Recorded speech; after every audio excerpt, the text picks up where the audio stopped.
Hello friends, welcome to my channel. Today we are going to study the very first chapter of class 10 English course A, and the name of this chapter is Two Gentlemen of Verona, and this video is prepared and presented by Himanshu Verma.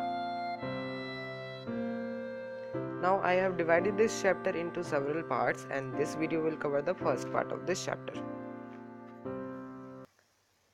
So before starting the main chapter, let me give you a brief overview of what we are going to study in this chapter. First I will tell you about the author, then we'll have a brief discussion on the title, then introduction to the chapter, then I will explain you the text of this chapter line by line in a detailed manner, then it will be followed by summary, conclusion and question and answers.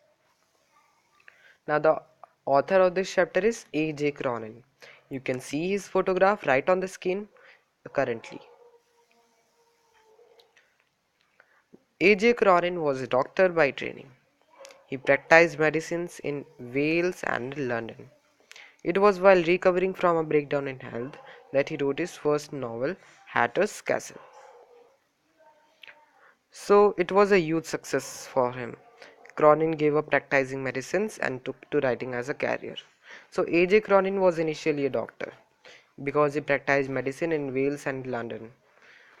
So he began his career of writing while recovering from a breakdown in health, and his first novel was Hatter's Castle.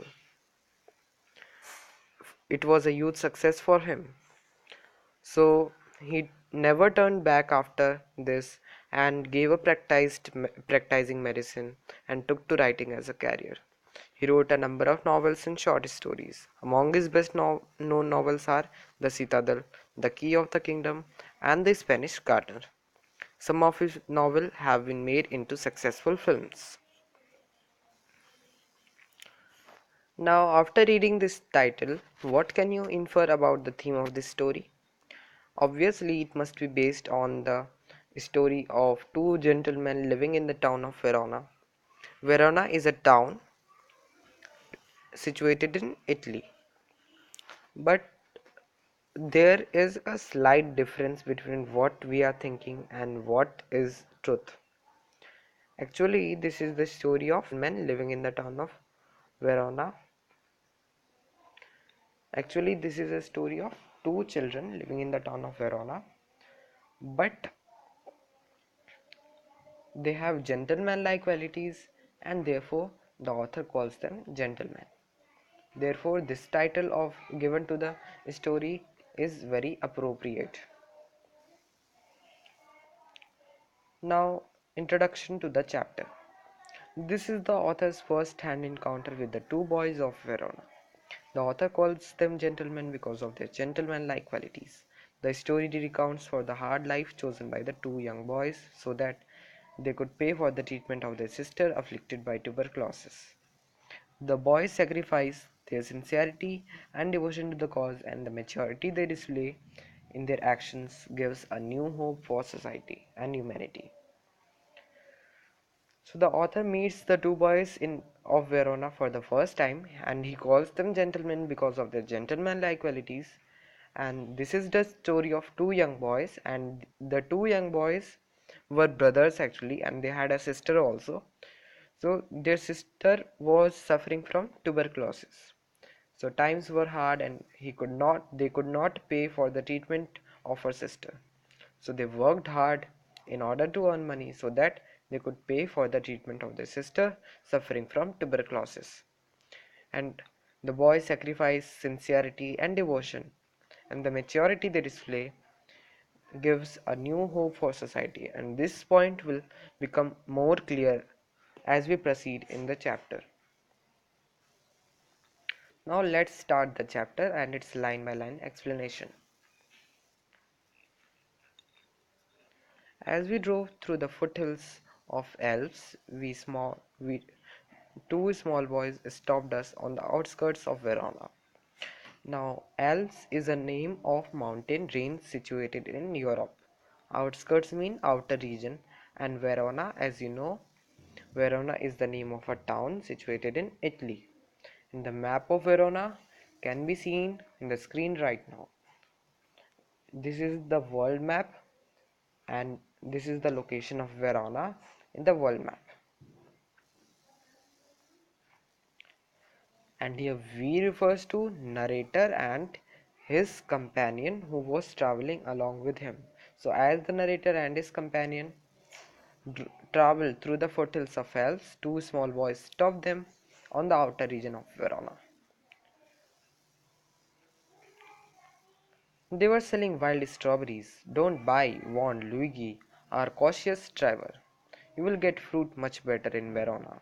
Besides these boys, now Luigi was another character introduced by the narrator. Luigi was the driver of narrator and his companion. So the two boys were selling wild strawberries, and Luigi, the cautious driver of narrator and his companion, warned them not to buy those strawberries as they would get fruit of better quality in Verona. Besides these boys, he shrugged his shoulders to convey his disapproval of their shabby appearance. Here he refers to the driver, and shrugged means lifted, and shabby means poor.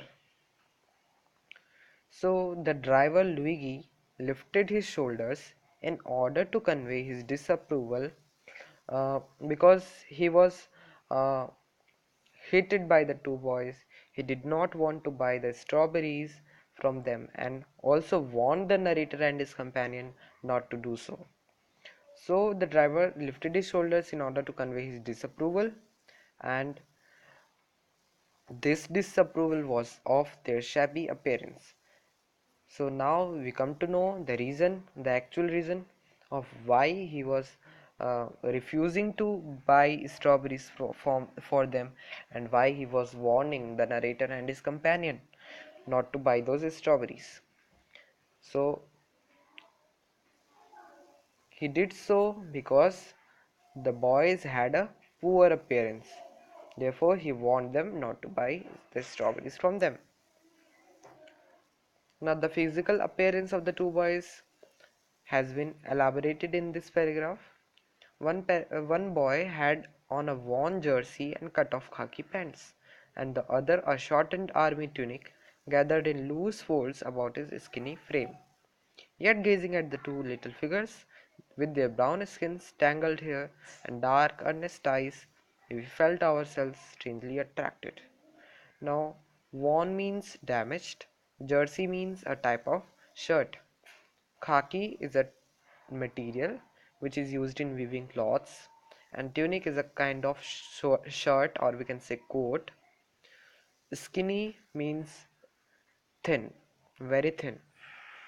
So the first boy out of the two boys who were selling strawberries had on a worn jersey, had a damaged shirt on his upper body, and pants made of khaki which were cut off on his lower body. Let's see this photograph of the two boys. This is the first boy, and this is the boy whom we are talking about.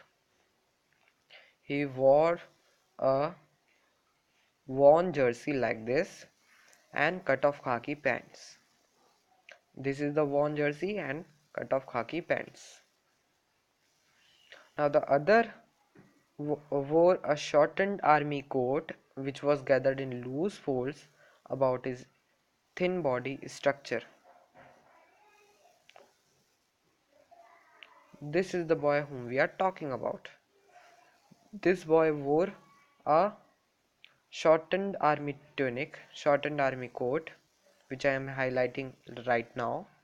And here you can see the folds in the tunic which are gathered, and it also can be seen that this boy had a thin body structure. Therefore, the word skinny frame has been used in describing the physical appearance of the second boy. Yet, the narrator and his companion were gazing at the two boys. The two boys had brown skins, tangled hair, and their eyes were dark, and they the eyes reflected that they were serious. So, while gazing at the two boys, the narrator and his companion felt themselves strangely attracted.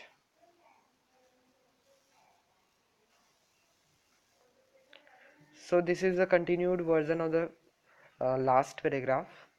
My companions spoke to the boys, discovered that they were brothers. Nicola the elder was 13 and Jacopo, who barely came up to the door handle of the car, was nearly 12. We bought their biggest baskets, then set off towards the town.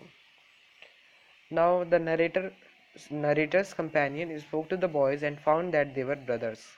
The first boy was named Nicola and he was elder. He was 13 years old, and Jacopo was the younger one who was nearly 12, and the height of Jacopo is also mentioned. Jacopo barely came up to the door handle of the car of narrator. Okay, so the narrator and his companion bought the biggest baskets from the two boys because they were sympathetic towards the two boys. They wanted to give the boys as much money as possible, and then they started a journey towards the town. Set off means to start a journey. So after buying their biggest basket, they started a journey towards town. Previously they were at the outskirts of Verona, they were at the outer region of Verona, but then they started a journey towards the interior region of Verona. So in short, the two young boys were Nicola and Jacopo. Nicola was elder and Jacopo was younger.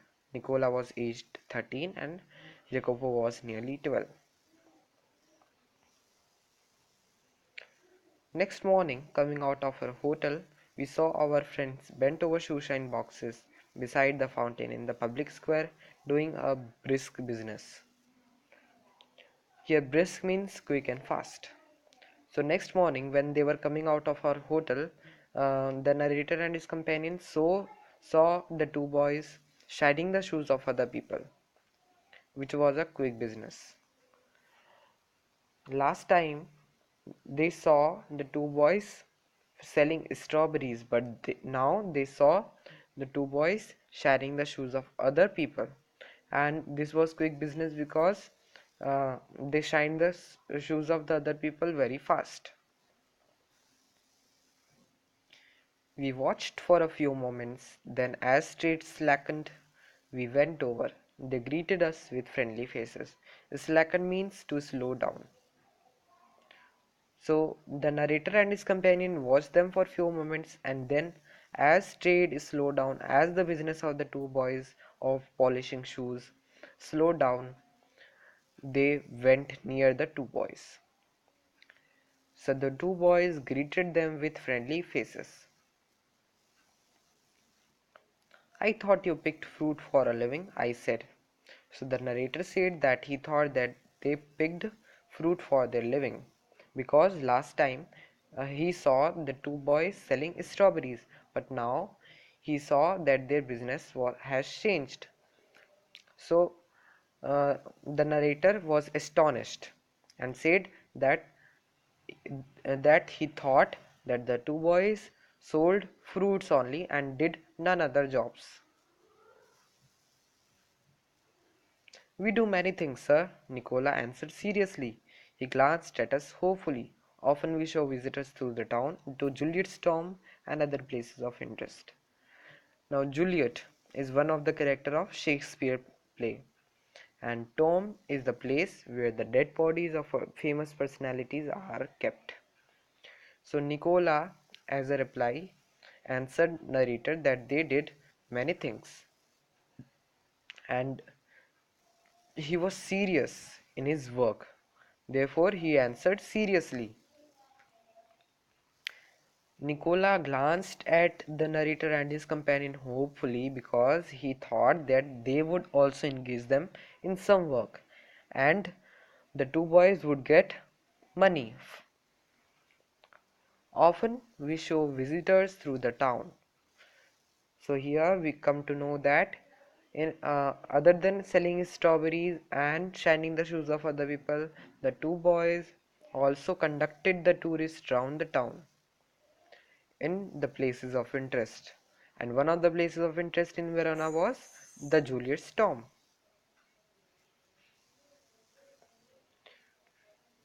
All right, I smiled. You take us along. So the narrator smiled and said, all right, you two boys, take us along. As we made the rounds, my interest was again provoked by their remarkable demeanor. They were childish enough and in many ways quite artless. Jacopo was as lively as a squirrel. Nicola's smile was steady and engaging, yet in both these boyish faces there was a seriousness which was far beyond their years. Now, as the narrator and his companion journeyed through the town, the interest of the narrator was again attracted by the remarkable physical appearance and behavior of the two boys. Here, demeanor means physical appearance and behavior. Provoked means attracted. Artless means innocent. So, as the narrator and his companion, along with the two boys, journeyed through the town, the interest of narrator was again attracted by the remarkable physical appearance and behavior of the two boys. The two boys were childish and innocent. Artless means innocent. Jacopo was very active like a squirrel, and Nicola's smile was steady and engaging. Yet there was a seriousness which was seen in them, and this seriousness was far beyond their years. Now, although the two boys were childish and innocent, they were serious also, and this seriousness was not seen in the children of the same age.